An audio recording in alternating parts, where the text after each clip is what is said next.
Bonjour et bienvenue sur minimachine.net. Aujourd'hui on va parler de l'Alienware Alpha, la console Alpha d'Alienware qui est une console Windows 8.1 maquillée comme une console Steam. Alors c'est pas SteamOS, on est bien sous Windows 8.1 mais c'est une console qui utilise Steam pour une interface vraiment très dédiée à un usage jeu. Ceci, c'est le modèle entrée de gamme qui est vendu à 549 $ aux US. Je ne sais pas à combien il sera vendu en France. C'est un modèle qui est relativement complet. Vous pouvez le voir qui est très compact par rapport à ma main. Vous pouvez voir, c'est pas énormément plus gros. On a une manette ici, Xbox 360, pour vous donner une idée de la taille de la machine. Vous pouvez le voir, c'est vraiment un engin qui est relativement compact. Donc l'idée de cette machine, c'est de la poser sous la télé, et d'en faire une console au même titre qu'une console habituelle, une Xbox ou une PlayStation. C'est vraiment l'idée pour pouvoir être exploitable dans cette idée. D'abord, ce boîtier qui est donc assez compact.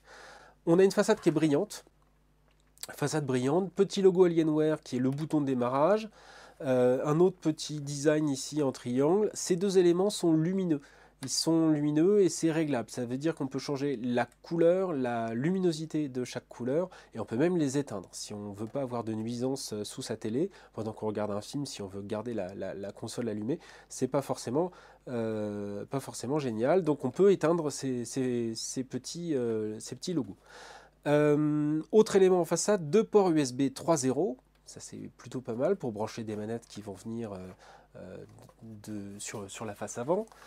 Sur la face arrière, on a pas mal de trucs. On a d'abord ce grand double système d'aération. Alors on va le voir un petit peu plus en détail, mais il y a un vrai système d'aération dans cette machine. Elle est donc ventilée et elle est relativement silencieuse. Deux ports USB 3.0 supplémentaires, ça en fait 4 en tout.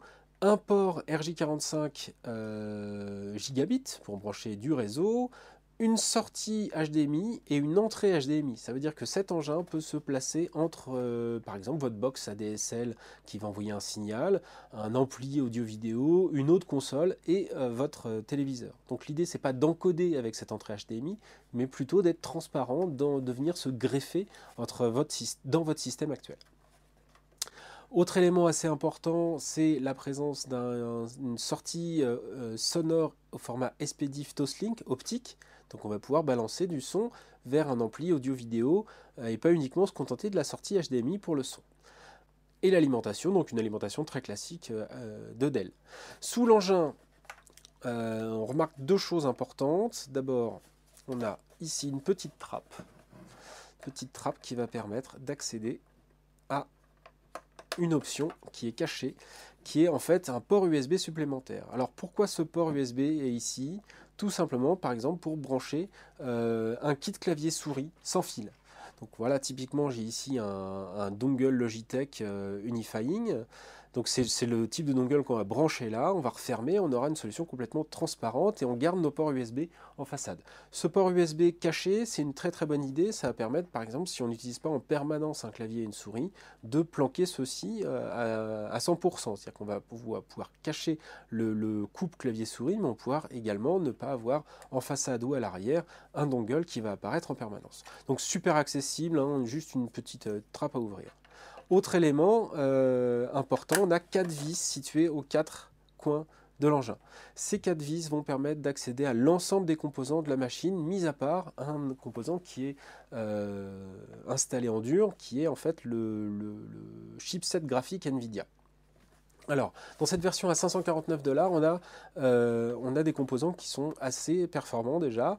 C'est sur une base de processeur Core i3 4730T, donc un double cœur à 2,9 GHz, et une GeForce GTX 860M accompagnée de 2 Go de mémoire vive. C'est suffisant pour la plupart des jeux, on va dire, récents, dans des définitions tout à fait correctes.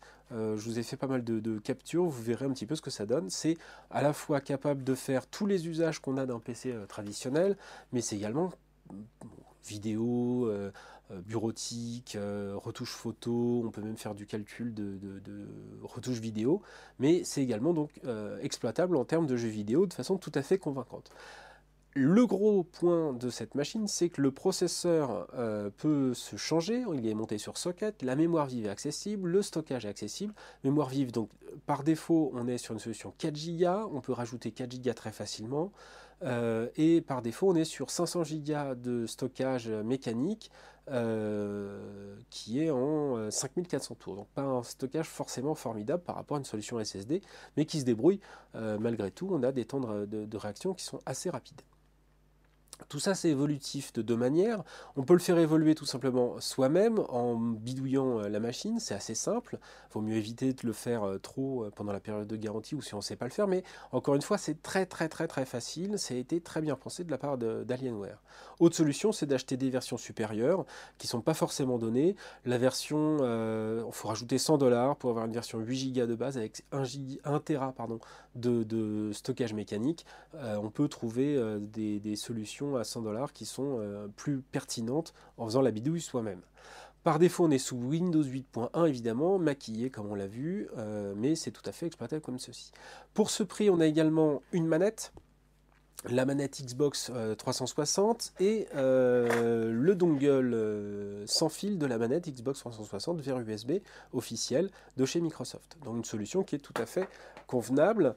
Également dans la boîte, un CD de pilote pour la manette et une clé de réinstallation système de Dell, donc Dell Alienware, de 8 Go qui va permettre de restaurer la machine en cas de pépin. Donc pas besoin de rajouter un disque, un lecteur optique externe. On peut utiliser tout à fait ce petit dongle, cette petite clé USB. Ça ne sert qu'à cet usage, mais c'est plutôt une bonne idée.